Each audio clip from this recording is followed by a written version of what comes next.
पावसाळी सहल मराठी बंद. सहल हा शब्द एकदाच मनात उत्साह, आनंद आणि अपेक्षेचे लाटा उसळतात. पण जेव्हा ही सहल पावसाळ्यात जायची ठरते तेव्हा आनंद दुप्पट होतो. पावसाळी सहल म्हणजे निसर्गाच्या सानिध्यात जाण्याचा, हिरवागार शेतांमध्ये रंगवण्याचा आणि थंडगार वळ्याचा आस्वाद घेण्याचा एक उत्तम संधी आहे.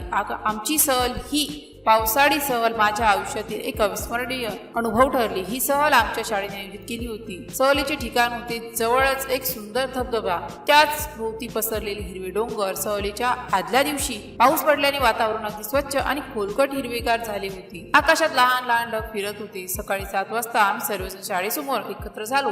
बसताना प्रत्येकाच्या हातात एक पॅकेट, छत्री आणि चप्पल होती. शिक्षकांनी सर्व सुरक्षिततेच्या सूचना दिल्या आणि मग आमची बस धबधब्याच्या दिशेने निघाली. बसच्या खिडकीतून बाहेर पाहताना दृश्य अप्रतिम होते. शेतात भरलेले पाणी चकचकीत होते. ढोर म्हशी शेतात चरत होत्या. काही ठिकाणी सावलीत बसलेले गडी आमच्या बसकडे पाहत होते. वाटेतल्या पाऊस थांबलेला होता, पण डोंगराळ रस्ता ओलसर होता. झाडावरची पाने पावसाने धुवून चमकत होती.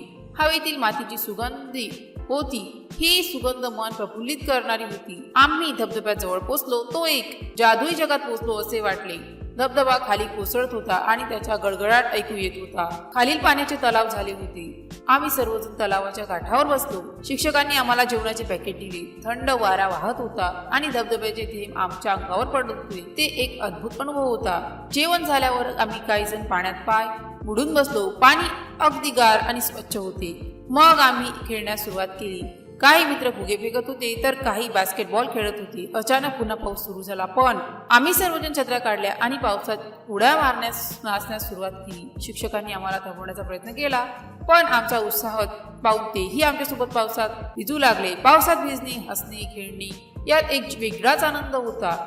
काही वेळाने पाऊस थांबला आणि सूर्य बाहेर आला. आकाशात एक सुंदर इंद्रधनुष्य दिसू लागले. 7 रंगाचा हा कमान प्रत्येकाला मोहित करणारा होता. आम्ही सर्वजण इंद्रधनुष्याचे फोटो काढून घेतले. नंतर आम्ही आजूबाजूच्या फुलांच्या, पक्ष्यांच्या नावाची माहिती घेतली. शिक्षकांनी आम्हाला पावसाळ्यातील वनस्पती आणि जीवजंतू बद्दल सांगितले. संध्याकाळ झाली तेव्हा आम्हाला परत जाण्याची वेळ झाली. सर्वांना परत यायला नको वाटत होते, पण शिक्षकांनी सांगितल्यावर आम्ही बसमध्ये बसलो. परतीच्या प्रवासात बहुतेकांना झोप लागली होती, कारण आम्ही सर्वजण खूप थकलो होतो, पण मन आनंदाने वाहले होते. ही पावसाळी सहल माझ्या आयुष्यातील एक सुवर्णीय आठवण राहिली. या सहलीने आम्हाला निसर्गाचे सौंदर्य जवळून पाहण्याची संधी मिळाली.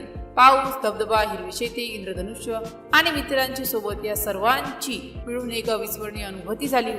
अशा सहली आयुष्यभर आठवत राहतात आणि मन प्रसन्न करत राहतात. ही कहाणीबंध, सामान्य आणि वर्णनात्मक शैलीत लिहिलेला आहे. तुम्हाला तुमच्या वैयक्तिक अनुभवानुसार यात बदल करता येऊ शकतो. जर या पोस्टशी संबंधित काही गोंधळ असेल किंवा आपल्याला अशा कोणत्याही विषयाची माहिती हवी असेल तर कृपया खालील दिलेल्या कमेंट बॉक्सद्वारे आपले प्रश्न आम्हाला विचारू शकता. या पोस्टशी संबंधित आणखीन काही प्रश्न असतील आपण आम्हाला ते देखील सांगू शकता की आम्ही त्या समस्या नक्कीच सोडवू.